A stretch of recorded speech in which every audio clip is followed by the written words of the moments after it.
आए जब कष्ट,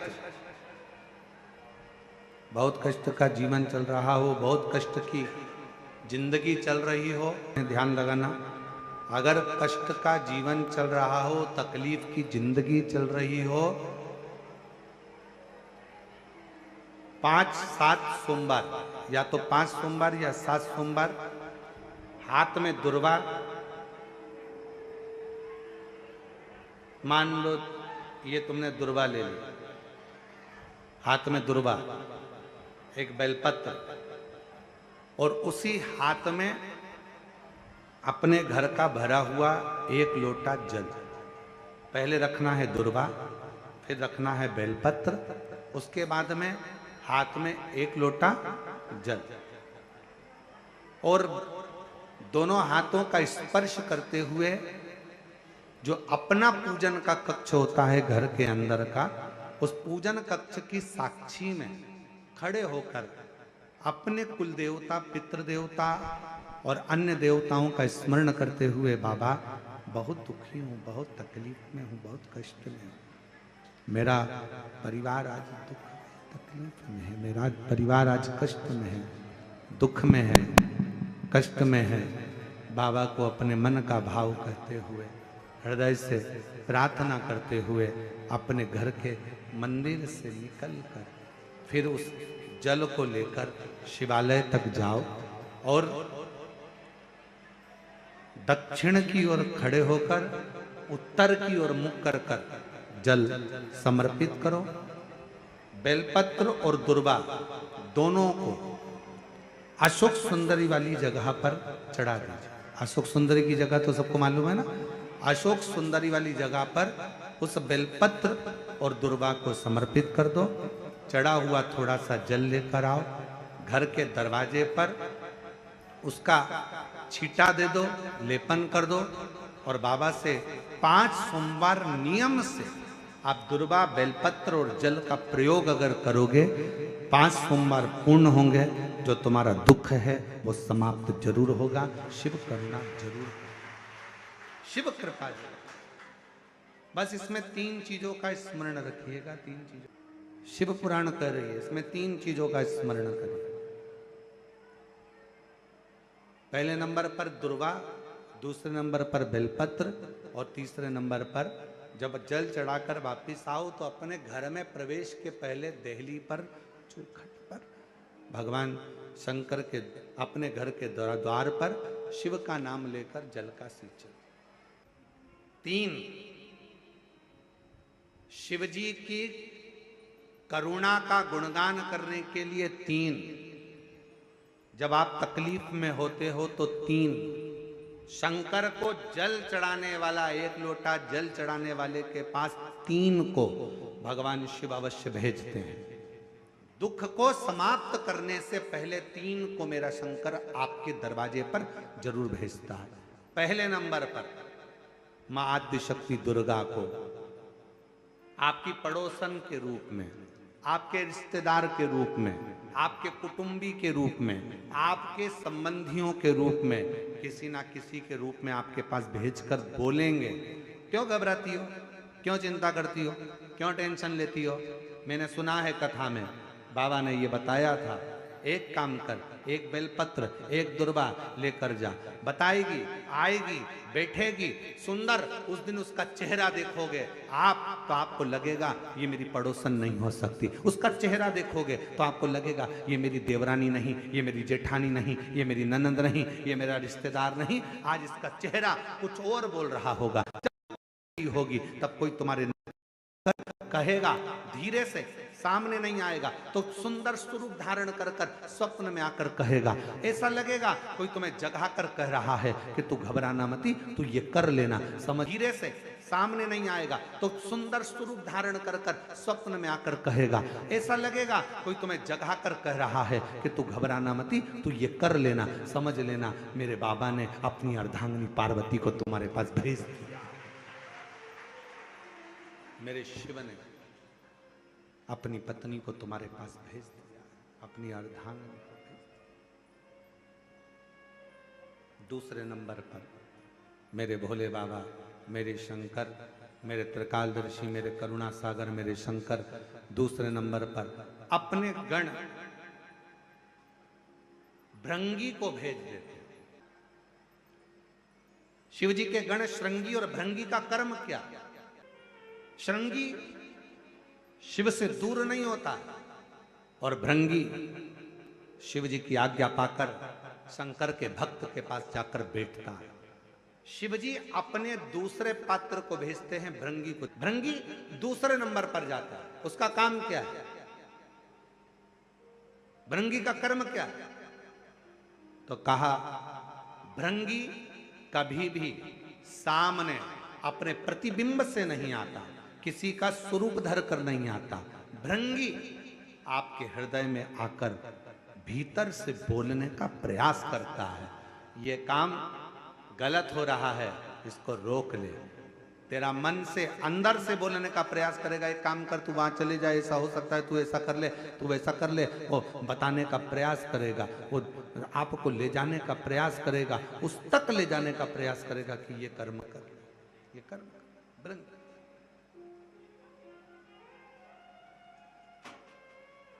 दूसरे नंबर पर भृंगी आपके मन की वाणी को शिव तक पहुंचाने का प्रयास करेगा।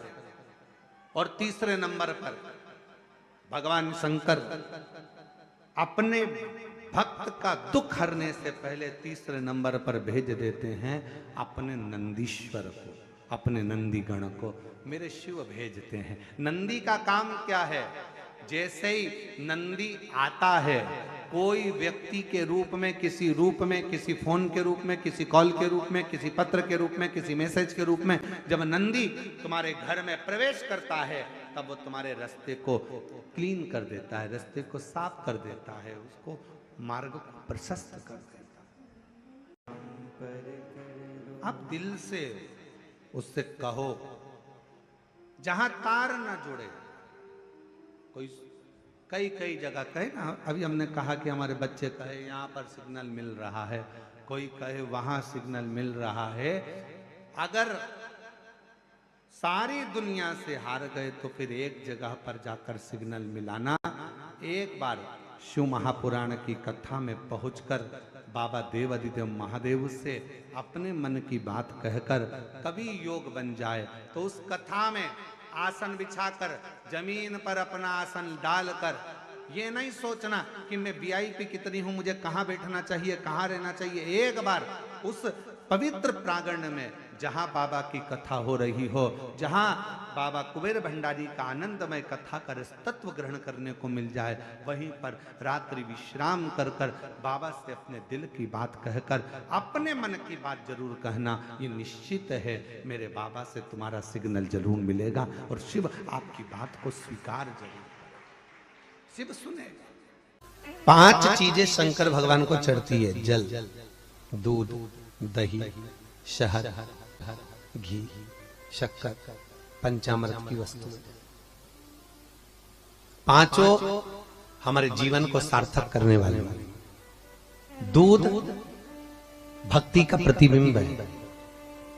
हमारे घर से रोग, बीमारी, तकलीफ को दूध चढ़ाते ही वो रोग बीमारी समाप्त होने लगती। दही, हमारे परिवार अगर टूट रहा है, हमारा परिवार अगर टूटने की कतार पर है, 2 बेटे 3 बेटे वो भी आपस में झगड़ रहे हैं, माता पिता आपस में झगड़ रहे हैं, बेटे बहुएं आपस में झगड़ रहे हैं, तो दही शिव को जो चढ़ाया जाता है ये परिवार को जोड़ने का काम करता है।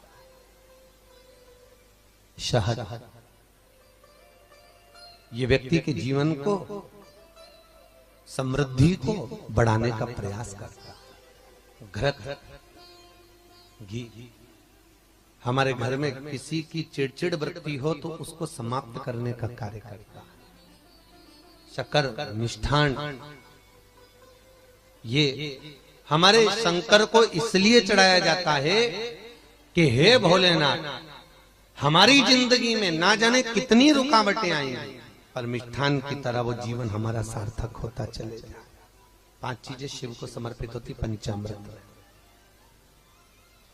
पंचामृत और चरणामृत दोनों को लेने का तरीका भी अलग अलग है। आप लोग लेते हैं, कभी मंदिर जाते हैं, पंचामृत चरणामृत सत्यनारायण की कथा करवाओ, देवी जी के मंदिर में चौकी करवाओ, कुछ भी पूजन पाठ होती है तो चरणामृत और पंचामृत दोनों मिलता है। आप लोग लेते होंगे, जब पंचामृत दिया जाता है तो लेने वाले को भी सोचना चाहिए कि किस तरह से लेना है। जब पंचामृत दूध, दही, शहद, घी, शक्कर जो मिला हुआ रहता है उसको जब हम लेते हैं तो उसको लेने के बाद में अपने हाथ को हम हृदय से लगाते हैं। किस चीज को लेने के बाद? जम के बोलो, पंचामृत। चरणामृत नहीं,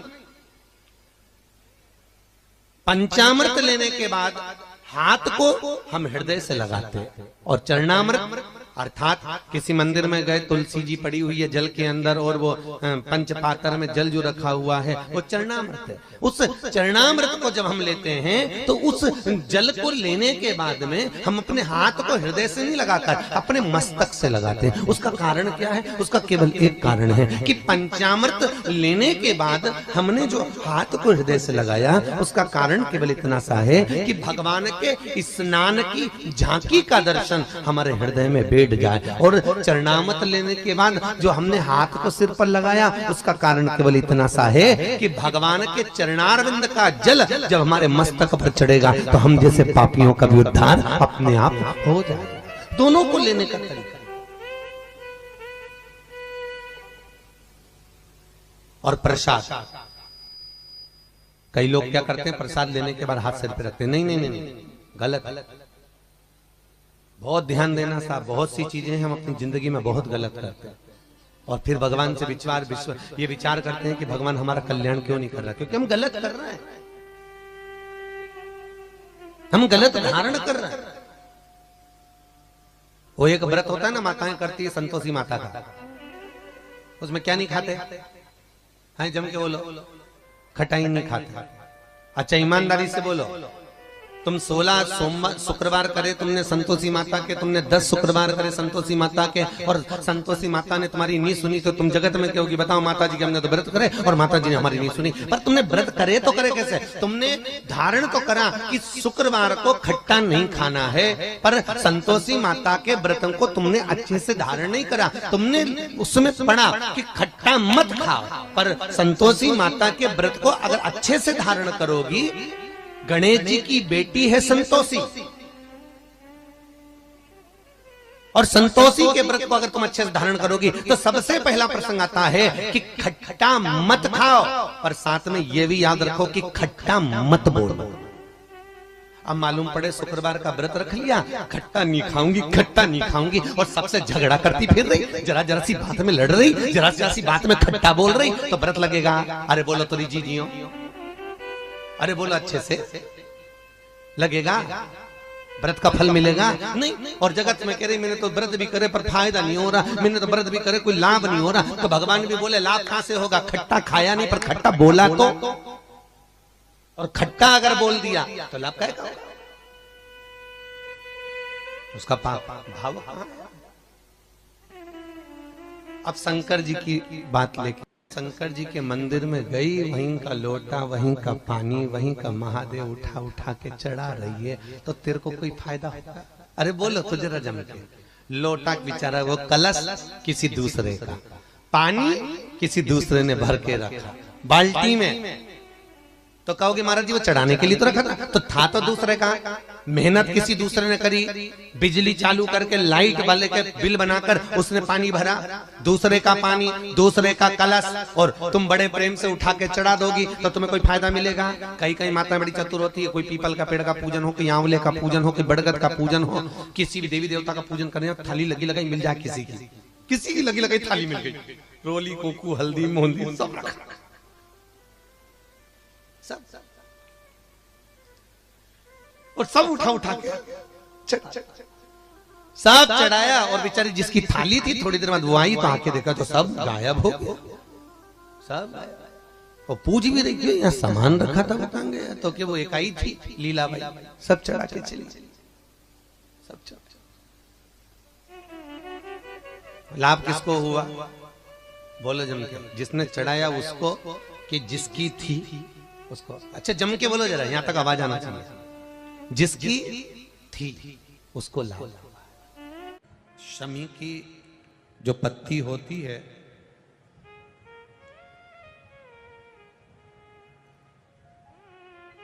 शमी की जो पत्ती होती है,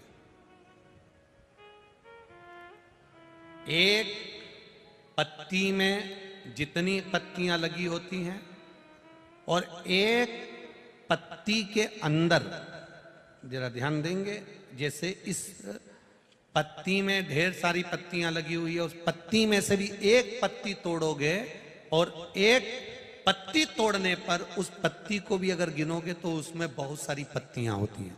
आज प्रयास करना, अगर कहीं आपको शमी की पत्ती मिले तो जैसे ये पत्ती, इस पत्ती को तोड़ा गया, इस पत्ती में से एक पत्ती निकाली गई और एक पत्ती निकालकर आप धीरे से रखना, और उसमें भी बारीक बारीक बारीक बारीक बारीक बारीक बहुत सारी पत्तियां नजर आती हैं। शिव महापुराण की कथा कहती है, जो सोमवार की अष्टमी हो या प्रदोष का व्रत हो या 12 महीने की शिवरात्रि हो या किसी भी दिन प्रदोष काल के अंतर्गत शंकर भगवान को एक शमी का पत्ता कोई भूलवश भी समर्पित कर देता है, तो जितनी एक पत्ती में पत्तियां होती है और उस पत्ती के अंदर भी एक पत्ती को तोड़ने के बाद जितनी पत्तियां होती है, उतने जन्म मृत्यु लोक में मनुष्य के नहीं होते। 84 लाख योनियों में से वो योनियां कट जाती हैं और देव योनि प्राप्त हो जाती। एक शमी पत्र की इतनी महत्वता है, एक शमी पत्र। कितना सुंदर कहा है। जब जिंदगी बहुत संघर्ष में चल रही हो, बहुत दुख का जीवन चल रहा हो, बहुत कष्ट का जीवन चल रहा हो, बहुत कष्टमय जीवन चल रहा हो, तब शमी के 5 पत्ते, शमी के 5 पत्ते एक दुर्वा के साथ एक अक्षत चावल का एक दाना, वो भी हल्दी में भिंगोया हुआ हो या केसर में भिंगोया हुआ हो, शमी पत्र 5, एक दुर्वा, एक चावल का दाना, जो दिल से हृदय से बेलपत्री के वृक्ष के नीचे पार्थिव लिंग का निर्माण कर कर मट्टी का शिवलिंग बनाकर प्रदोष काल में, मतलब शाम के समय पर शिवलिंग बनाकर उस पे जल चढ़ाकर, जो ये 5 शमी का पत्र, एक दुर्वा और एक चावल का दाना, अपनी कामना कर कर, जो दुख चल रहा है बाबा से विनय कर कर एक एक पत्ता जब समर्पित कर दे, फिर एक दुर्वा समर्पित कर दे, फिर एक चावल का दाना समर्पित कर दे और बाबा का वहीं पर पुनः विसर्जन कर दे, 3 महीना तो जाने दो, 15 दिन के अंदर वो दुख कटता जरूर है, चाहे कोई भी दुख।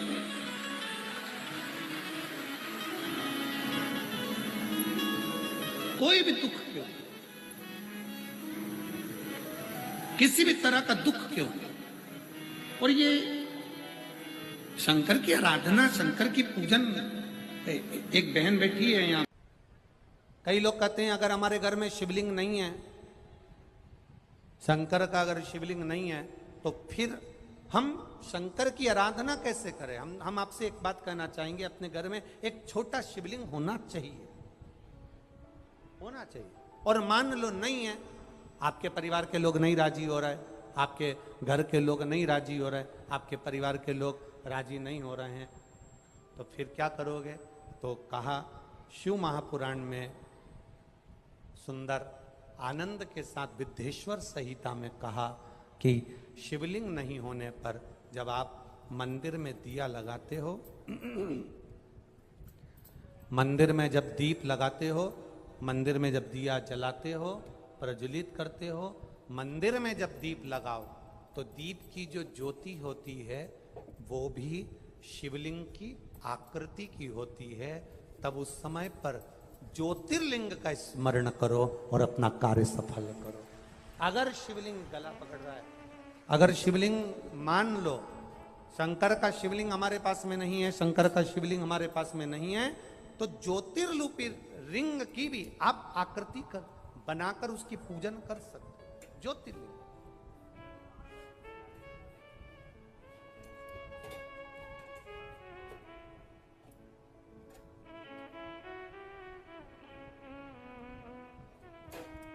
क्या बोलते आप लोग, मन मेरा मंदिर आंखें दिया बाती, होठों की है तालियां रोम फूल बाती, रोम रोम जीभा तेरा नाम पुकारती है माँ तेरी आरती। तो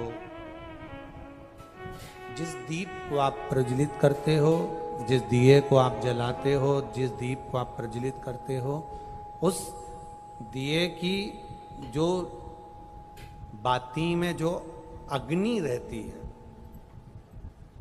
वो भी लिंग का स्वरूप है,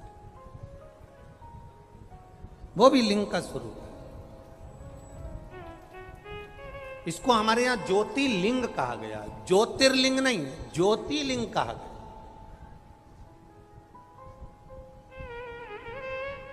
कि एक ज्योति में भगवान शंकर की आराधना करना, भगवान शिव की स्तुति करना, भगवान शंकर की आराधना में डूबना, एक ज्योति के प्रतिबिंब में, एक ज्योति के स्वरूप में। कभी जिंदगी में मौका मिले तो 5 दुर्बा, कितनी दुर्बा जम के बोलो जरा, 5 दुर्बा 1 बेलपत्र। कभी अगर मौका मिले जीवन में 5 दुर्बा 1 बेलपत्र, 1 अक्षत, 1 चावल का दाना, और तीनों पत्तियों पर लगा हुआ चंदन।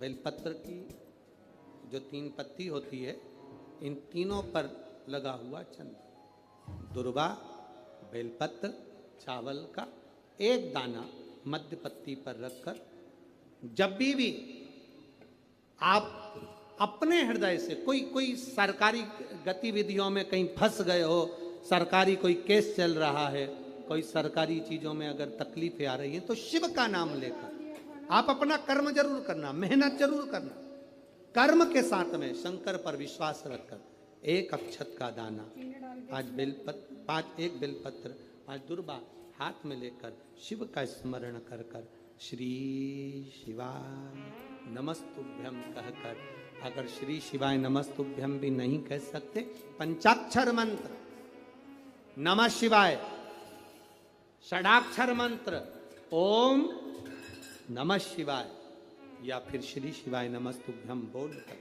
शिव को जो स्थान आपको बताया है, स्थान देखा है, फिर ध्यान देंगे, अशोक सुंदरी से शिवलिंग के बीच की जो खाली जगह, देख रहे हो आप लोग,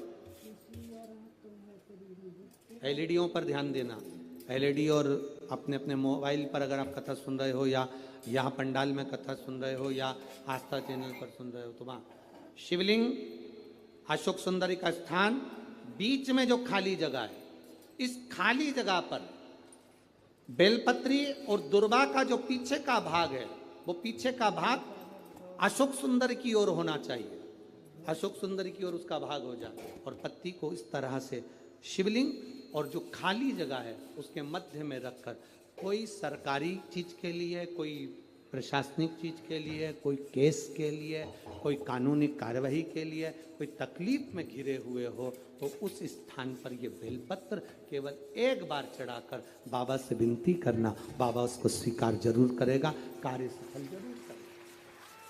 1 बेलपत्र शिव भक्ति के लिए, 1 बेलपत्र की मूल्य,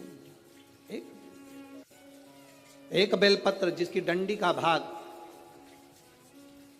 जल जहां से बहकर बाहर निकल रहा है, अशोक सुंदरी का स्थान देखा है ना सब लोगों ने, बस उसी स्थान पर पहली बेलपत्र, दूसरी बेलपत्र पार्वती जी के स्थान पर, अर्थात जो जलाधारी है वहां पर, तीसरी बेलपत्र शंकर भगवान के शिवलिंग के सम्मुख में जहां आप बैठे हो वहां बैठकर डंडी का भाग विपरीत दिशा में रखकर, तीसरा बेलपत्र, चौथा बेलपत्र भगवान शंकर का जल जहां से नीचे गिर रहा है उस ओर सीधी बेलपत्र नीचे की ओर, और 5वीं बेलपत्र शंकर भगवान के अशोक सुंदरी के स्थान को छुआकर नंदी के पास रखकर, जो घड़े में जल है अर्थात मट्टी के पात्र में जो तुम जल लेकर गई हो, उस पात्र के जल से शंकर का अभिषेक कर देना, शिव को वो जल समर्पित कर देना।